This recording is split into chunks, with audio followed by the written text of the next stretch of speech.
Vamos a ver, tenemos un video por ahí. Son dos videos que tenemos. Uno es del doctor Horacio Almanza, otro es del profesor también, doctor Luis Raigadas, que los pasaremos en el lapso de esta entrevista, además de unos slides, unas infografías que tenemos que se han estado produciendo, que explican en gran medida, de una manera pues mucho más pedagógica, pues mitos y realidades que hay sobre los catedráticos y catedráticas CONACYT. Vamos a ver este video del doctor Horacio Almanza y regresamos con nuestra invitada y nuestro invitado.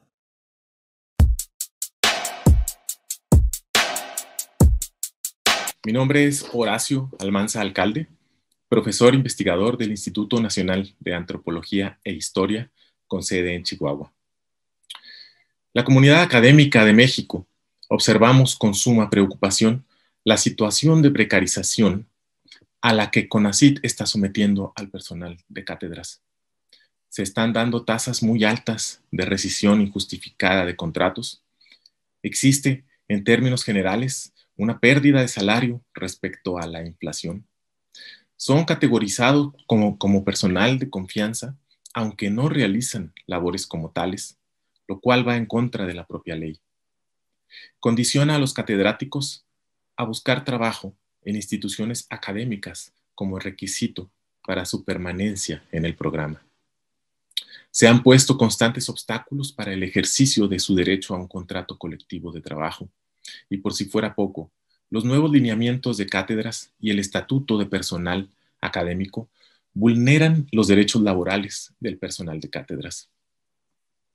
La tendencia es que CONACYT está evadiendo el cumplimiento de sus obligaciones, transfiriéndolas a las y los catedráticos la responsabilidad de garantizar su seguridad laboral.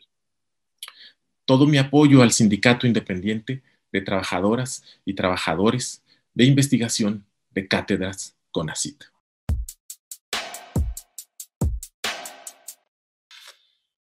Pues gracias por continuar con nosotros. Y mire, le vamos dando entrada a nuestra invitada y a nuestro invitado. Me permito presentarle a Carolina Robledo. Ella es periodista colombiana, doctora en Ciencias Sociales, con especialidad en Sociología, Cátedra CONACYT, allí en el CIESAS, aquí de la Ciudad de México, y es coordinadora del Grupo de Investigación de Antropología Social y Forense, y es secretaria de Prensa y Propaganda del Sindicato Independiente de Trabajadoras y Trabajadores de Investigación y Cátedras CONACYT, Sintra Cátedras de este sindicato. Carolina, muy buenos días, bienvenida. Muy buenos días, Ernesto, buenos días, Alberto y mi compañero Eric. Es un gusto para mí estar con ustedes. Agradezco mucho la escucha y este espacio. Gracias, doctora. Bienvenida. También quiero presentar al doctor Eric Alfonso Galán Castro. Es doctor en investigaciones en ciencias sociales por la Flaxo México, catedrático del CONACYT, adscrito al Centro de Ciencias de Desarrollo Regional de la Universidad Autónoma de Guerrero y secretario de Actas y Acuerdos de este sindicato. Doctor, bienvenido a Momentum. Buenos días, muchas gracias, Alberto, Ernesto. Un saludo también a Carolina y a todas y todos los que nos ven. Bueno, pues gracias. Carolina, permíteme iniciar contigo. Y Eric y Carolina intentaríamos hacer, que podamos hacer un esfuerzo pues, para que la gente pueda entender cuál es el fondo de la problemática y qué es lo que están haciendo ustedes al respecto. Hay muchos mitos en lo que toca a los profesores y profesoras de CONACYT, que si son profesores fifís, que si ganan miles y miles de millones de pesos anualmente, etcétera.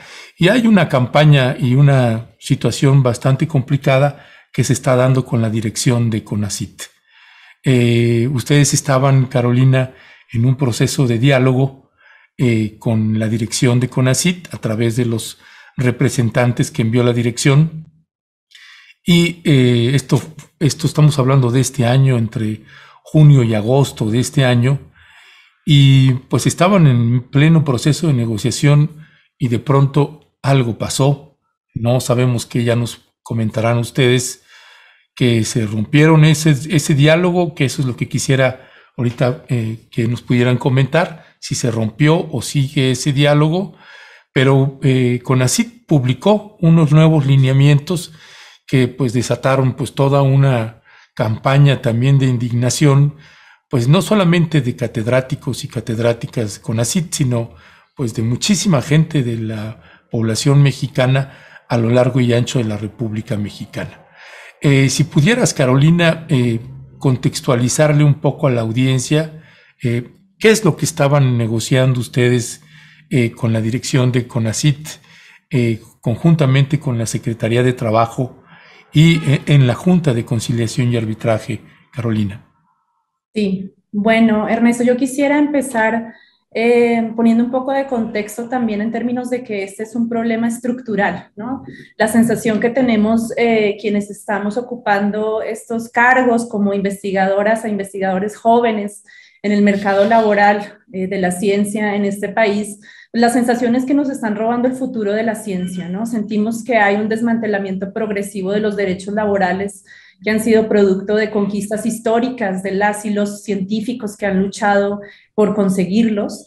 En el caso particular de Cátedras CONACYT, nosotros hemos sido clasificados y clasificadas de manera equivocada como personal de confianza.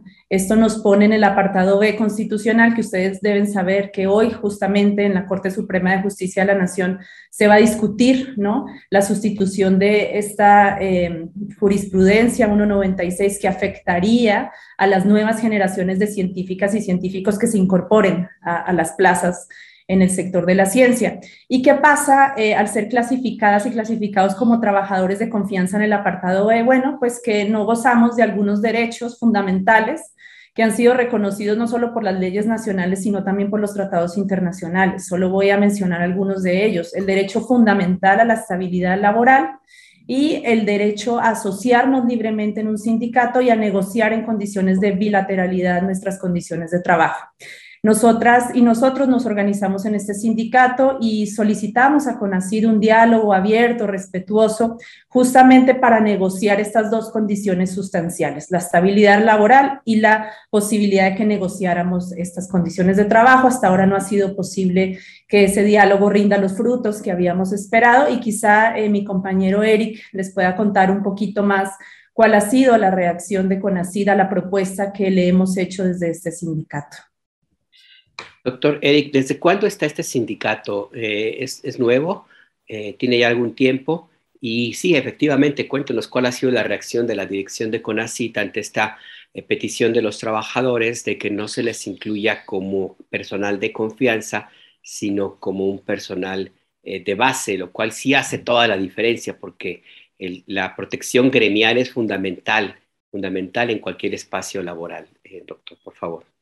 Sí, gracias, Alberto. Bueno, primero, cuando surge este sindicato, primero empieza con las discusiones sobre las cuestiones que iban dándose dentro de las instituciones receptoras, las contradicciones en las que de alguna manera nos insertábamos sin ser parte de ellas. En algunas ocasiones había diversos problemas de, digamos, no siempre se tenía acceso a diversos elementos de infraestructura. A veces había incluso diversas denuncias de acoso laboral, etcétera. Y bueno, pues un grupo de catedráticas y catedráticos fuimos discutiendo sobre este tipo de temas. Y pues es en 2020, ya cuando se hace, digamos, el registro de esta asociación gremial. Y bueno, pues finalmente cuando hacemos esta propuesta de contrato colectivo, pues CONACYT de alguna manera lo recibió de manera muy fría. Es decir, primero tardó mucho en reaccionar, todavía no nos dio una respuesta inmediata sobre este tipo de cuestiones. Y después la respuesta fue, bueno, defender la unilateralidad en el cambio de las condiciones de trabajo, ¿no? Estableció nuevos elementos de lineamientos y de estatuto de personal académico, y en principio el discurso que manejaron fue el de centrar al trabajador, centrar el programa en las y los trabajadores y no en las instituciones que nos recibieron. Sin embargo, esto también generó otro tipo de problemas, como, bueno, lo que tuvo que ver con lo que detonó justamente este hashtag de busco trabajo. Por ejemplo, en el artículo, es en el artículo 21, numeral 15 del Estatuto de Personal Académico, bueno, nos dicen, entre otras cosas, que una de nuestras obligaciones es que tenemos que hacernos contratar por la institución receptora o por alguna otra. Y pues dijimos en ese momento, bueno, ¿cómo lo vamos a hacer, no? Pues entonces se nos ocurrió, bueno, pues vamos, si no hay ese chance en las instituciones receptoras, porque también, como ha dicho Carolina, es un problema estructural, pues entonces vamos a, ¿cómo se llama? A exponer nuestros currículum, nuestros logros académicos y decir que efectivamente estamos buscando trabajo para mantener nuestro trabajo. Ya, gracias. Carolina, entiendo en la charla que teníamos ayer, entiendo, por tanto, y además estuvimos ahí revisando materiales e información. El sindicato se constituyó en febrero del 2020, es decir, el año pasado, y una vez que se constituye, pues en los datos que teníamos, son 315 profesoras y catedráticos y catedráticas que conforman este sindicato. Me hicieron ustedes favor ayer de enviarme algunas infografías, unas láminas que, perdón que no lo avisé al inicio, pero que están disponibles para que ustedes puedan pedir la lámina que consideren conveniente. Pero hay varias láminas ahí que me parece también importante poder ir presentando sobre los mitos que hay con respecto de los catedráticos y catedráticas CONACYT. Nosotros hicimos, de hecho, un video con las imágenes, con las infografías que nos pasaron, y lo estaremos pasando, pero también si ustedes desean presentar alguna de estas láminas, pues siéntanse en la confianza de pedirlo. En lo que toca a estos lineamientos que está planteando CONACYT, ¿cuál es el papel que está teniendo la Secretaría de Trabajo frente a esta situación, Carolina? ¿Qué es lo que les está diciendo la Secretaría de Trabajo? Y si este diálogo con la dirección de CONACYT todavía se mantiene o se rompió. Bueno, nosotras presentamos ante la Junta de Conciliación y Arbitraje una propuesta de contrato colectivo de trabajo hace un par de meses. Esperábamos que esta propuesta fuera revisada en unas mesas que se establecieron justamente para darle seguimiento a los diálogos con CONACYT. Este documento siempre se presentó como una versión preliminar de lo que podría ser el contrato colectivo de trabajo, pero CONACYT no tuvo la voluntad de sentarnos a revisar las cláusulas de este contrato colectivo, lo rechazó de inmediato. La Junta de Conciliación y Arbitraje ha seguido el procedimiento, ha seguido, digamos, mediando el diálogo entre CONACYT y el Sintra Cátedras.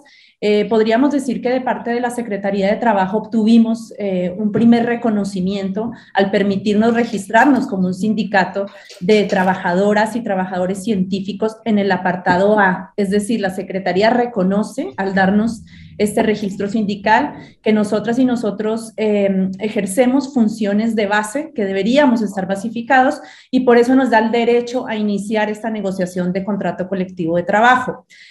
Hasta ahí digamos que la Secretaría de Trabajo va muy bien y que también este registro salió rápidamente, a diferencia de otros sindicatos que llevan incluso décadas, ¿no?, esperando este registro.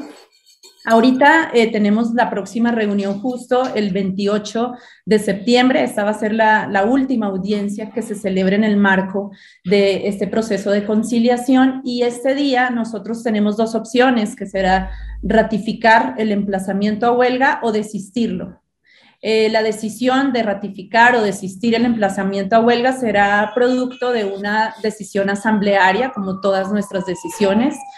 No quisiéramos ejercer el derecho a huelga, sabemos que tiene muchas afectaciones para nosotras, para nuestras familias, para las instituciones receptoras a las que estamos comisionados y comisionadas. Son más de 100 instituciones en las que los catedráticos y catedráticas prestamos nuestros servicios y bueno, para el propio CONACYT. Y también comprendemos las condiciones de pandemia que ponen en riesgo la salud y la integridad física de nuestras compañeras y compañeros. Entonces, pues nosotros lo que esperamos es que este 28 de septiembre CONACYT se abra el diálogo, establezca un seguimiento a estas mesas de negociación y por fin podamos sentarnos a negociar cada una de las cláusulas que hemos establecido en esta versión preliminar del contrato colectivo de trabajo, que no es más que una propuesta para establecer, como les decía antes, estos dos derechos fundamentales: el derecho a la estabilidad laboral, que se nos reconozca como trabajadores de base, y el derecho a la negociación bilateral de nuestras condiciones de trabajo. Todo lo demás que han sido propuestas de prestaciones, todas también en el marco de la ley, que han sido también malinterpretadas y presentadas como una ambición adicional de las cátedras para ganar lo que gana el presidente o para gozar de privilegios, que en ningún caso esto es así. Se trata de prestaciones en el marco de la ley. Les voy a poner un ejemplo. Propusimos una licencia de paternidad para nuestros compañeros para que puedan gozar también del derecho y del deber de cuidar de sus hijos e hijas recién nacidos. Son prestaciones que están en el marco de la ley, que pueden ser negociables porque entendemos también que estamos en un momento de crisis económica y de austeridad, pero no vamos a renunciar a los dos derechos fundamentales que ya comenté. Hay como un poco entendimiento, doctor Galán, de parte de quienes nos acompañan en la audiencia en este programa sobre las razones de por qué insistir en tener un sindicato. Hay muchos que dicen que los investigadores no necesitan estar afiliados a un sindicato. Hay quien incluso pregunta cuál es el problema en buscar trabajo, como se les ha planteado. Y otros que insisten en que la cátedra, pues, el área de investigación no está como peleada con los derechos laborales. ¿Pudiera usted explicar un poco más para quienes no entienden cuál sería el problema del planteamiento que se les hace de buscar trabajo con las entidades receptoras? Entendería yo que son sitios en los cuales ustedes están haciendo investigación, trabajo académico, pero que no forman parte necesariamente de la estructura laboral de CONACYT, doctor. Sí, bueno, una de las cosas que es importante en esto es precisamente la búsqueda de estabilidad laboral. Es decir, pues, ¿por qué nos constituimos en un sindicato? ¿Por qué estamos solicitando precisamente todas estas cuestiones? No es solamente por una necesidad de buscar más elementos financieros o diversos elementos que se han mencionado, sino más bien, primeramente es porque nosotros desarrollamos una actividad científica y esta actividad, pues, para poder generar los frutos que se buscan dentro de los objetivos, ya sea tanto de los proyectos como de nuestras metas personales y de la vinculación que tenemos con las comunidades con las que trabajamos, pues requieren justamente de esa estabilidad, de esas condiciones en las que podemos seguir haciendo ciencia, y que no es necesariamente la búsqueda de más recursos. O sea, y de hecho ese es un punto importante que estamos mencionando. Nuestra lucha no es en términos de buscar más recursos, sino de mantener justamente lo que podemos seguir haciendo y lo que podemos seguir aportando. Si y también al mismo tiempo creo que detrás de todo esto hay una propuesta de manera práctica ante un problema estructural como es el tema de las evaluaciones y de lo que implican para el trabajo académico y científico. Nosotros no buscamos o tratamos de cuestionar también el uso de las evaluaciones como un elemento punitivo, como un elemento que puede generar una rescisión de contratos. Y al contrario, yo creo que creemos también que una evaluación puede ser generadora de una mejora en términos de los logros científicos.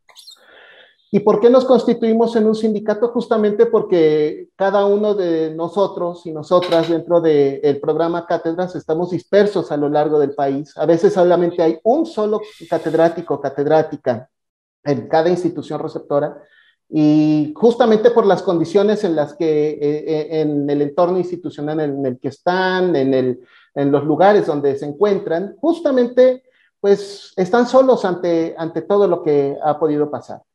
Entonces, pues constituirnos como un elemento colectivo justamente nos ayuda para poder apoyarnos entre todos y no estar solos justamente en la búsqueda de derechos, y que cuando haya esa posibilidad de que se le esté precarizando, se le esté violentando derechos laborales, pues estemos ahí también para ellos, y que con lo que pase con uno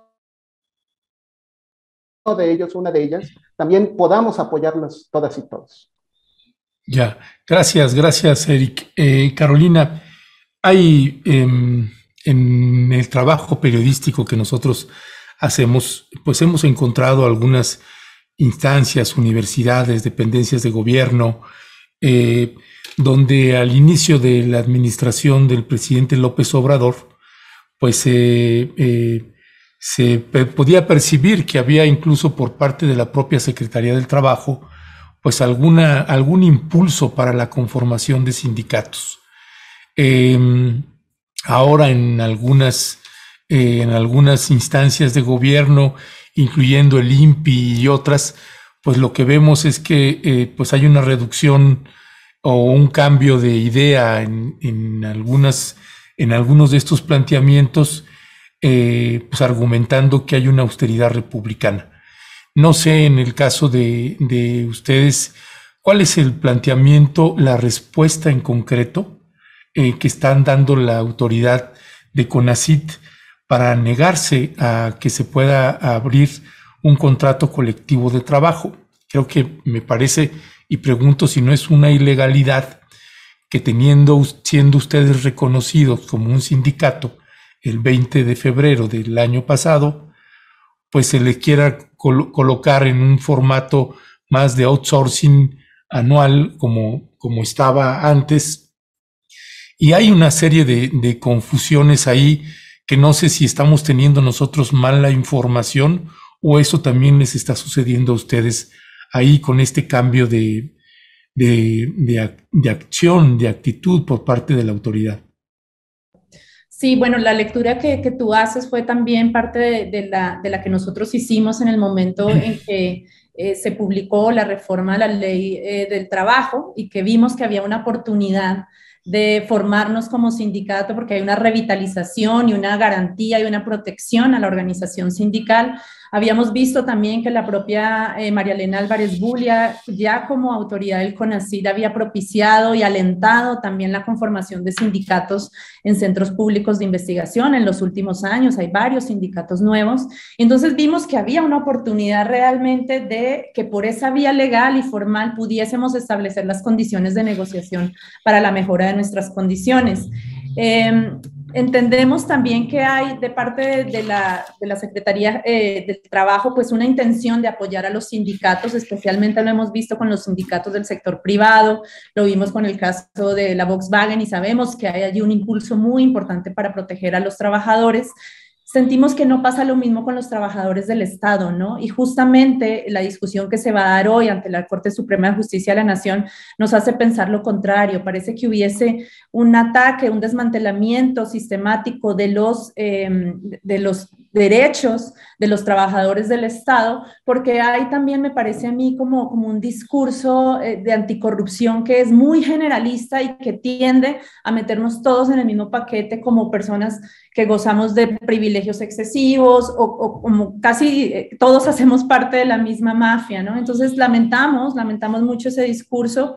Sentimos también que de parte de CONACYT tendría que haber una política de recambio generacional en el sector científico que no estamos viendo y eso nos preocupa mucho porque vemos que la noticia y el discurso se orienta mucho a mostrar cifras de crecimiento de becas, más becas para más estudiantes de posgrado, cuando no están hablando de qué vamos a hacer con todos esos estudiantes. A mí me preocupa como profesora de estudiantes de maestría y doctorado no saber qué van a hacer mis estudiantes una vez obtengan su grado con altísimas calificaciones en un doctorado en antropología social, por ejemplo. ¿Qué van a hacer esos estudiantes? A mí me gustaría hacerle esa pregunta a María Elena Álvarez Bulia, me gustaría hacérsela al presidente, porque finalmente ese es el futuro de la ciencia de este país y me parece que con el aumento de las becas no es suficiente y creo que falta congruencia en términos de entender que quienes nos dedicamos a la ciencia somos trabajadoras y trabajadores, que las nuevas generaciones no somos becarios, que no podemos estar en condiciones de precariedad por el resto de nuestras vidas. Necesitamos dignificar esos trabajos. La Ley Federal del Trabajo nos ampara, nos protege, así también los convenios internacionales. Y bueno, aunque CONACYT en este momento no tenga la voluntad de negociar, nosotros seguiremos actuando por la vía jurídica que nos ampara, ya lo hemos dicho, hay otras instancias ante las cuales podemos presentar nuestras quejas a través del amparo y otras muchas rutas que seguiremos todas hasta que se haga efectivo nuestro derecho a la negociación de este contrato colectivo de trabajo. Doctor Eric Alonso Galán, el doctor Asís Nassif, Alberto Asís, publicó un artículo en el diario Universal recientemente, fue antier, el 21 de septiembre justamente, que se llama Carta a los ministros de la Corte, y plantea algo de lo que ustedes están señalando ahora mismo en la entrevista, el problema de enviar a académicos y investigadores hacia el apartado B de la Ley Federal del Trabajo, donde dice básicamente que significa una pérdida de derechos, una agresión a los convenios internacionales 87 y 98 de la OIT, un golpe a las instituciones de investigación, restricción en contra del derecho de asociación y de negociación colectiva, y recuerda que los trabajadores académicos, investigadores de la UNAM, la UAM y otras universidades están en el apartado A, que es muy distinto. Con lo que plantea lo que se plantea en esta conversación, la Suprema Corte tendría que definir en estos días esta situación, pero entonces la idea de los ministros sería que ratificar el que ustedes, como parte de esta área específica de la laboral de la investigación científica, estarían en el apartado B. ¿Es así? ¿Y cuál sería entonces el riesgo y el futuro para la organización sindical en la cual ustedes participan, doctor? Sí, bueno, de hecho es un tema muy fuerte porque de hecho ya no solamente nos implica a nosotras y nosotros como catedráticos CONACYT, es un problema que abarca también a prácticamente la mayor parte del sector académico y científico, especialmente los que están dentro de los centros públicos CONACYT, por ejemplo. Y esto puede ser muy preocupante justamente por lo que implica la pérdida de derechos, tanto a nivel de libertad de cátedra, a nivel de libertad de expresión, a nivel de, por ejemplo, presentación de presentaciones en diversos congresos. Hay cláusulas específicas donde, bueno, hay cierto tipo de participación que está permitida y otra que no, como personas que están dentro del apartado B. Y al mismo tiempo, bueno, pues tal vez lo más dramático de todo esto es la pérdida del derecho al registro sindical en algunos casos. O sea, digamos, aquí el problema entonces es, y es que no solamente nos abarca a nosotras y nosotros, y es otro de los puntos que también se ha dicho a veces sobre lo que estamos haciendo, que es que ustedes ven solamente los derechos que a ustedes les corresponden, no piensan en otros. De hecho, no. De hecho, justamente lo que a nosotros nos pasa es como la muestra de un elemento más generalizado que ha pasado ahora y desde antes con la relación con la comunidad académica. Y justamente el hecho de pasar al apartado B haría más grandes este tipo de problemas que ya de por sí venían dándose. Entonces, por eso es que nosotros hemos tomado la palabra, hemos ejercido toda esta manifestación colectiva, porque hay que poner sobre la mesa justamente el valor de la ciencia en México, no solamente como para el gobierno, sino en términos generales, a nivel social, cómo estamos valorando la ciencia en México y las condiciones que las y los académicos tienen en nuestro país. Gracias, Eric. Carolina, hay en el espacio mediático que tenemos, pues mucha gente no es ajena a lo que se vive, a los entornos del mundo académico. Como ustedes saben también, pues se cuece aparte del mundo académico, por decirlo de alguna manera, particularmente para quien es ajeno al mundo académico. Esta parte de los lineamientos que está poniendo CONACYT, que ahorita pusimos la imagen, te voy a pedir Leonardo, si puedes poner, gracias. Ese es precisamente los lineamientos de CONACYT, en donde dice: en la evaluación también se valorará el cumplimiento de las obligaciones que establecen los lineamientos para el personal de cátedra CONACYT, en particular la relativa a procurar su inserción laboral en la institución receptora o cualquier otra. En los muchísimos comentarios que uno va leyendo para la gente que no se vincula o relaciona con el mundo académico, y cuando aquí hablo de academia, ojo, porque también estamos hablando de alumnos, no solamente de los profesores y profesoras, pero para la gente que está fuera de este ámbito, pues de pronto dice, bueno, pues sí, ¿qué tiene de malo? Pues que pues CONACYT les esté exigiendo, pues si están pidiendo trabajo o no están pidiendo trabajo. Y puede ser que para algunos pueda ser pues un planteamiento muy claro, pero para mucha gente, créanos, no es así, ¿no? Por eso yo te pediría, Carolina, si pudieras explicar. De hecho, hay un tuit que me parece pertinente de Ciencia MXM, donde dice: 1. Cátedras CONACYT no es una beca, es un trabajo con plaza indefinida. 2. Que los lineamientos fueron modificados este año de forma unilateral e incluyen requisitos tales como demostrar que se está procurando la inserción laboral mientras se trabaja en CONACYT. Si pudieras explicarle a la audiencia cuál es el punto sustantivo aquí para ustedes. Sí, por supuesto. Hay un mito fundacional de las cátedras que está muy bien recogido en ese tuit que acabas de mencionar, y tiene que ver con que la mayoría de las personas nos ven como becarios, como becarias, ¿no? Entonces somos personas que estamos en búsqueda constante de trabajo. Y ese mito fundacional tiene que ver con el origen mismo del programa Cátedras CONACYT, ¿no? Este problema estructural de que no se estaban generando plazas para el sector de las ciencias, se estaban formando muchos maestros y doctores en México, en el extranjero, llegábamos a México, no conseguíamos trabajo, CONACYT decidió abrir estas plazas. Y es muy importante mencionar, son plazas de trabajo. Nosotros firmamos un contrato laboral y por lo tanto tenemos una relación con nuestro patrón, que es CONACYT, ¿no? Y esa relación pues está regida por las leyes de trabajo. Es importante mencionar también que nuestros contratos no son temporales, son a término indefinido. Sin embargo, están condicionados por las evaluaciones. Es decir, empezamos a ver aquí como algunas obstrucciones al derecho a la estabilidad laboral.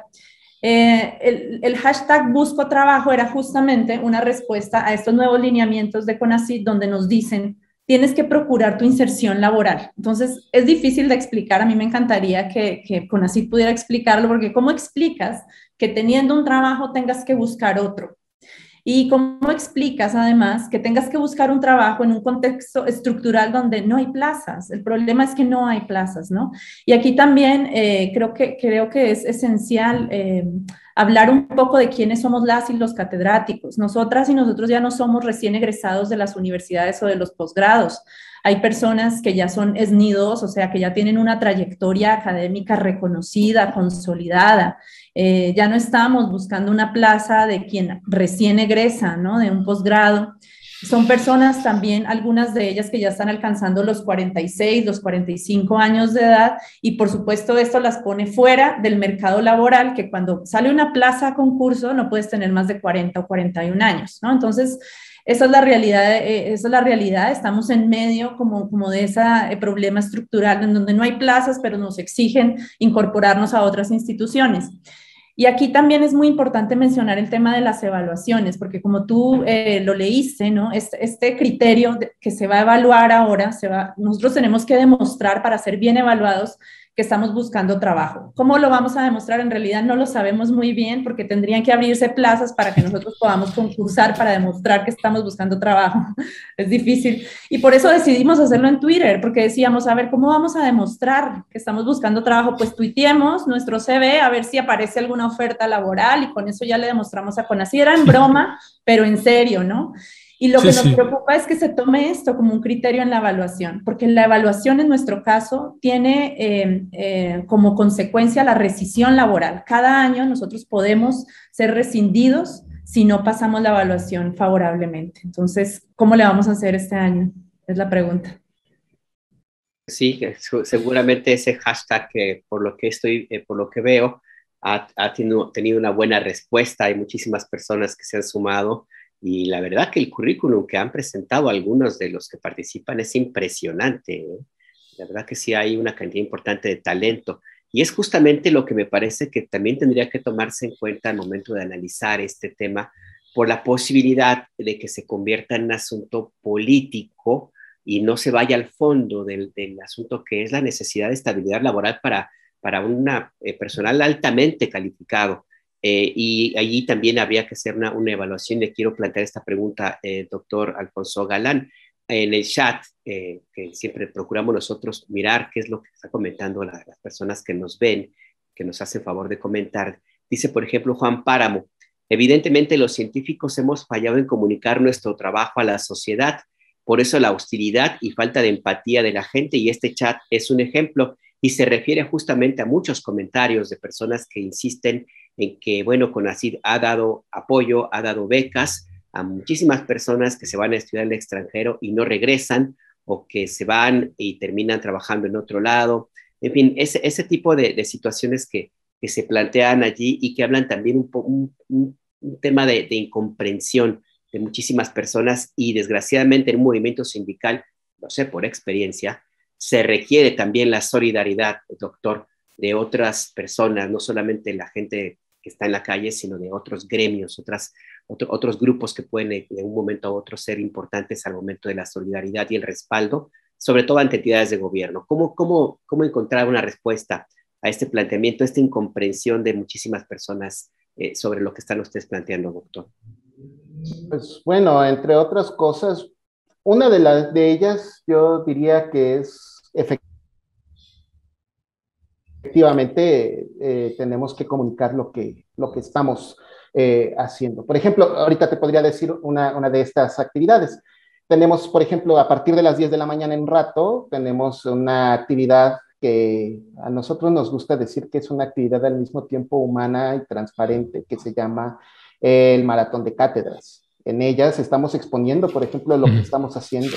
Pero la filosofía también de esto es que no necesariamente vamos a presentar como el dato frío del resultado de la investigación, sino el componente humano, es decir, con quién estamos colaborando, con qué estudiantes estamos trabajando, cuáles son los impactos que hemos tenido incluso con las comunidades con las que trabajamos, y qué es lo que nosotros también aprendemos detrás. O sea, yo creo que también hay un punto que es importante rescatar dentro de este proceso de comunicación de la ciencia y que nos ha gustado abordarlo, que es que el proceso científico no es necesariamente el hecho de ponernos una bata y salir a la calle o salir al laboratorio y simplemente hacer ciencia solamente para un grupo reducido, sino también comunicar el hecho de que nosotros cuando hacemos ciencia también lo hacemos en un contexto cotidiano, pues, somos madres, padres, somos al mismo tiempo tenemos familia,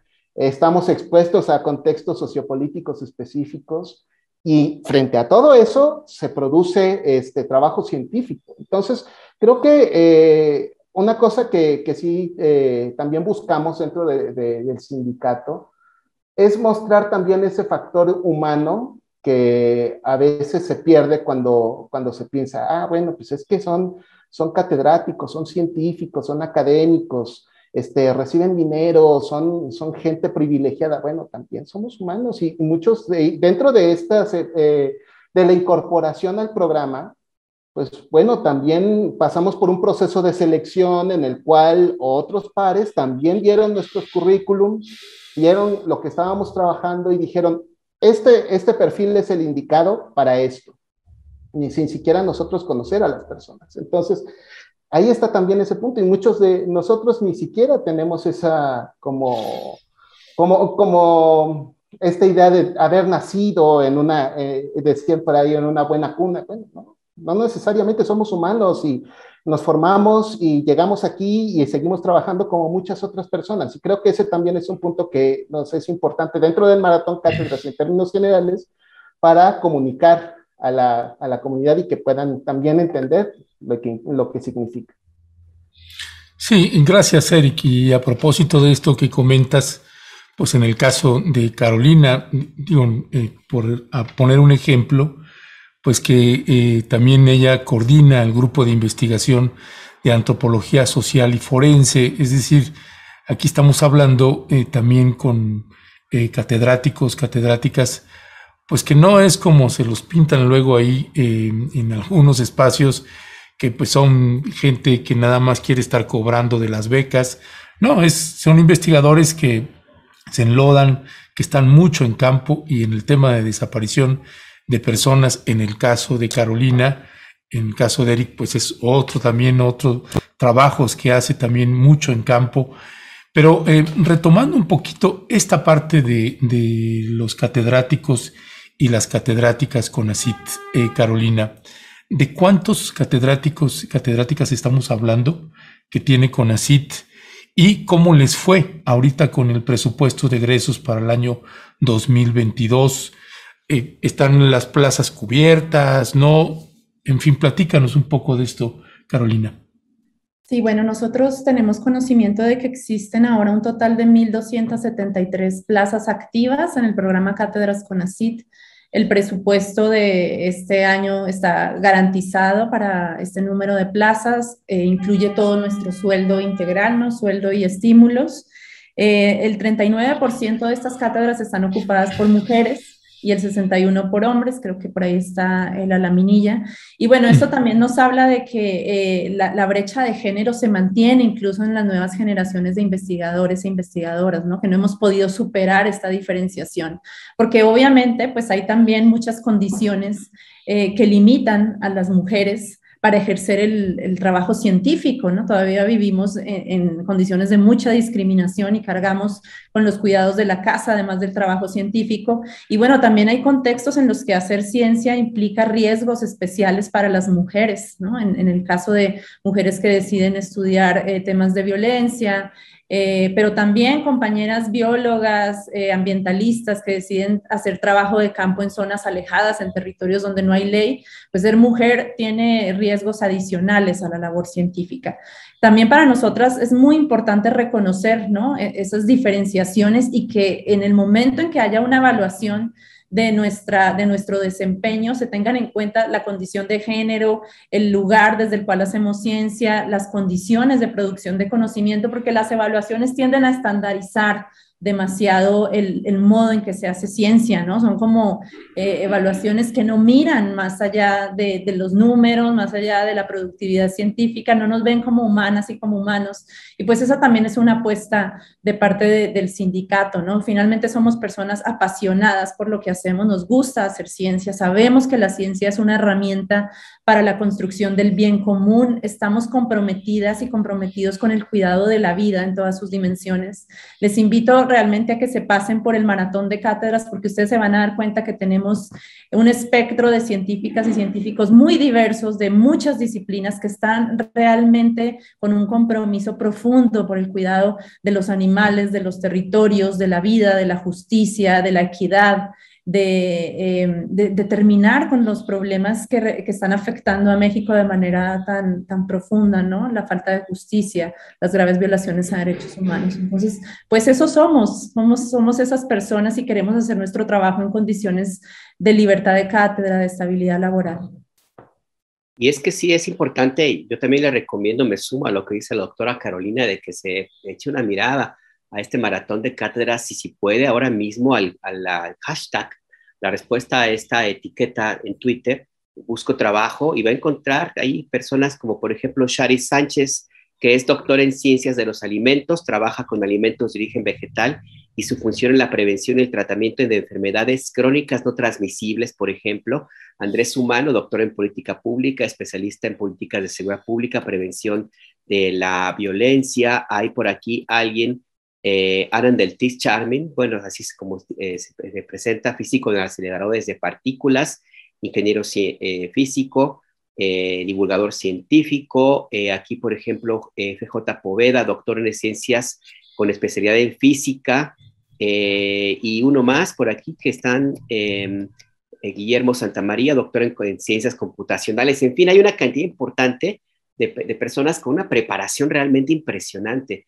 Y me llama la atención, doctor Alfonso Galán, esta forma esta incomprensión que hay, porque por un lado se plantea que hay fuga de cerebros, que hay fuga de talentos, que se necesita, inclusive como parte del discurso del gobierno, se necesita que México sea autosuficiente en muchísimas áreas de la ciencia para no depender, por ejemplo, como sucedió en el caso de los respiradores mecánicos en la parte dura de la pandemia, para que se desarrolle una vacuna, para que se tenga un combate eficiente a esta epidemia de obesidad, por ejemplo, que existe en México, en fin, y al mismo tiempo existe la reticencia para que se dé una estabilidad laboral a quienes hacen ciencia, Yo no sé hasta qué punto ustedes, en esta evaluación que hacen como organización gremial, doctor, se hayan visto contaminados con toda esta discusión que se da desde la tribuna de Palacio Nacional al momento en el cual el presidente López Obrador pues suele generalizar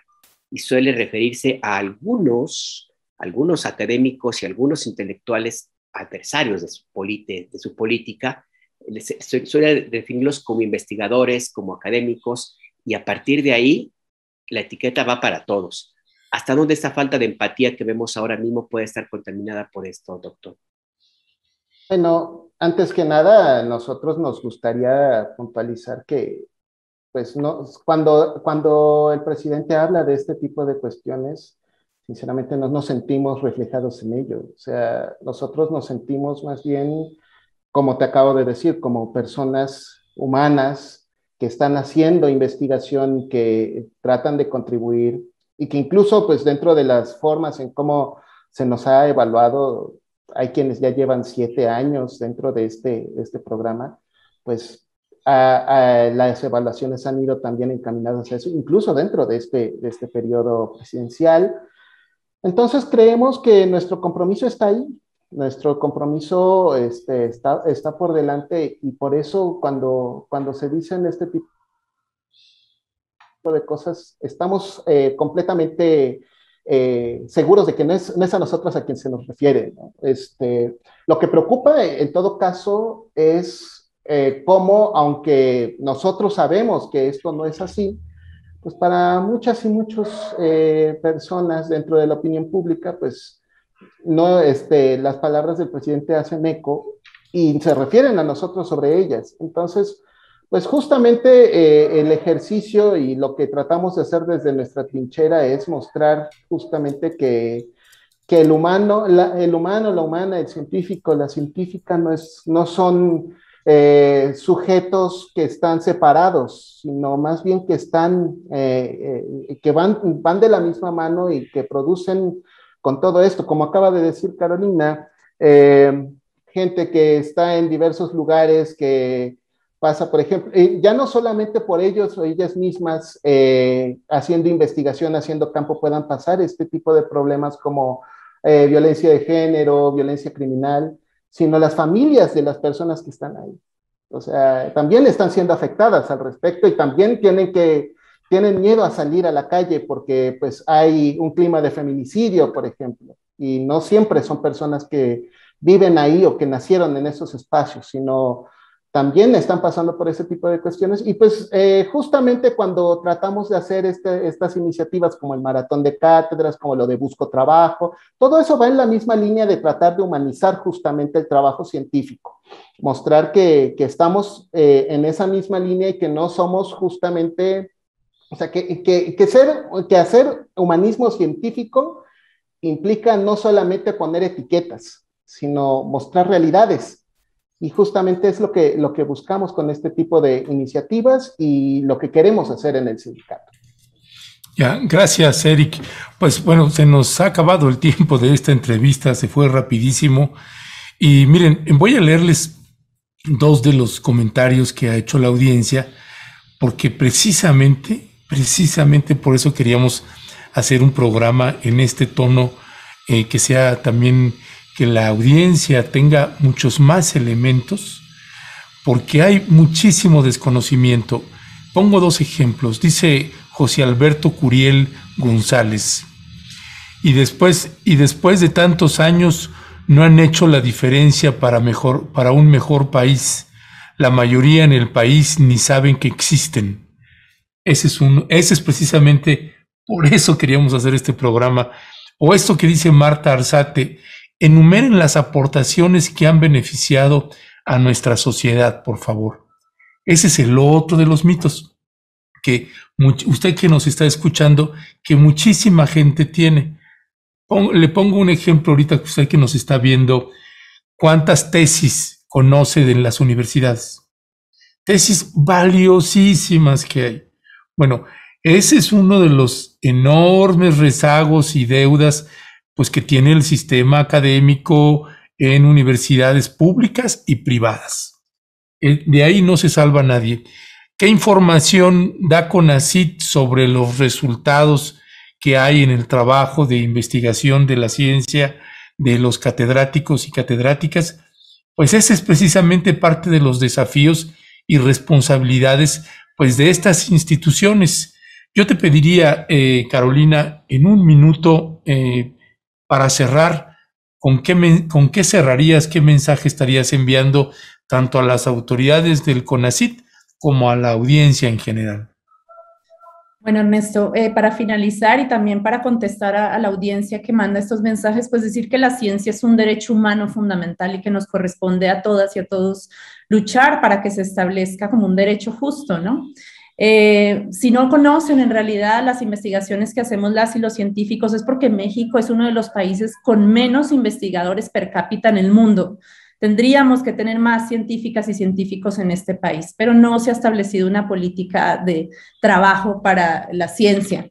Finalmente, pues decir que se hace falta la ciencia en México, no solo en México, en el mundo. Enfrentamos una crisis climática, una crisis económica, una crisis social. Algunos hablan de una crisis civilizatoria. En verdad, el mundo necesita que el pensamiento se aboque a la resolución de estos problemas. Pero para que estos problemas se resuelvan, se requiere de una política científica que implique también gasto presupuestal. En México todavía no alcanzamos el 1% del gasto presupuestal para la ciencia, que sería lo mínimo y es a lo que se comprometió este gobierno. Creo que corresponde a la sociedad en su conjunto exigir que ese compromiso se cumpla. De otro modo, la ciencia siempre va a ser insuficiente. Claramente es insuficiente, claramente no llegamos a resolver o a pensar o a observar todos los problemas de esta sociedad porque somos aún muy pocos y quisiéramos ser más y quisiéramos que hubiesen científicos en las comunidades indígenas, en las comunidades campesinas, en las comunidades urbanas, que la ciencia sea una posibilidad y un sueño también de los niños en este país, ¿no? Que hayan más jóvenes que sueñen con ser científicas y científicos, pero bueno, para eso se requiere que se dignifique este trabajo. Entonces yo me quedaría con eso y pediría simplemente a la doctora María Elena Álvarez Bulia que abra el diálogo para que nos sentemos a conversar respetuosamente para proteger este programa. Nosotras y nosotros somos los más interesados en que el programa Cátedras CONACYT tenga un futuro. Yo, antes de hacer la misma pregunta al doctor Eric Alfonso Galán Castro, quiero leer algo rapidísimo, si me lo permiten. En el chat, Jorge González dice: nosotros tuvimos problemas muy similares cuando constituimos el Sindicato de Trabajadores del Instituto Mexicano de Tecnología del Agua. Dice, para cualquier apoyo, consulta, estamos a la orden. Así es que pues ahí ya empieza a surgir la solidaridad. Doctor Galán Castro, en un minuto, su reflexión final. Muchas gracias, Alberto, y muchas gracias también al sindicato del INTA. Vamos a hacer el contacto posteriormente. Y sí, bueno, algo yo sumaría también a la cuestión que ha dicho Carolina, y tiene que ver con que, pues lo que necesitamos justo en este momento es mucha empatía, mucho sentido de humanidad. Y nos gusta pensar que de alguna manera, con el trabajo que estamos haciendo, tratamos de sumar justamente ese ejercicio reflexivo, tratar de romper un poco con estas tensiones digamos, con estas tensiones que polarizan y al mismo tiempo generan más adjetivos que argumentos, ¿no? Entonces, pues es justamente el trabajo que queremos seguir haciendo, el trabajo que defendemos y el trabajo por el que estamos pidiendo que se respeten nuestros derechos. Entonces, que se muestre este tipo de comentarios, este tipo de formas de ver la cuestión de la ciencia, pues a nosotros nos hace comprometernos muchísimo más con lo que vamos a hacer, con la labor que hemos tomado y que nos apasiona justamente. Entonces, pues justamente nosotros vamos a tratar de seguir mostrando que este ejercicio, más que ser un ejercicio científico apartado de la sociedad, es un ejercicio de diálogo, de tratar de conocer lo que otras personas piensan al mismo tiempo que también nosotros también contribuimos con nuestro conocimiento. Y pues nada más ya para finalizar, pues volver a invitar, en este momento ya está pasando el maratón de cátedras, que puedan vernos en nuestra página de Facebook, del sindicato Cátedras CONACYT, y que puedan acercarse justamente al ejercicio de la ciencia desde el programa Cátedras CONACYT. Sí, pues de hecho ahorita también ya en el chat acabamos de colocar la liga precisamente que nos hicieron favor ahorita de pasarnos para que usted pueda acceder a esa parte. Nosotros, si no les molesta, Carolina y Eric, pues nos gustaría pues darle seguimiento, los vamos a estar invitando frecuentemente para darle no solamente un seguimiento a la negociación que debería haber con la dirección de CONACYT, sino también para impulsar esta campaña de difusión. Si la propia institución no la está haciendo y ustedes están viendo obligados a hacerlo, pues nosotros también nos sumaríamos para apoyar en esta difusión que están haciendo ustedes, como en este esfuerzo de Cátedras CONACYT, que ya le colocamos la liga. Carolina y Eric, les queremos agradecer que nos hayan tomado la llamada. Que tengan muy buena tarde.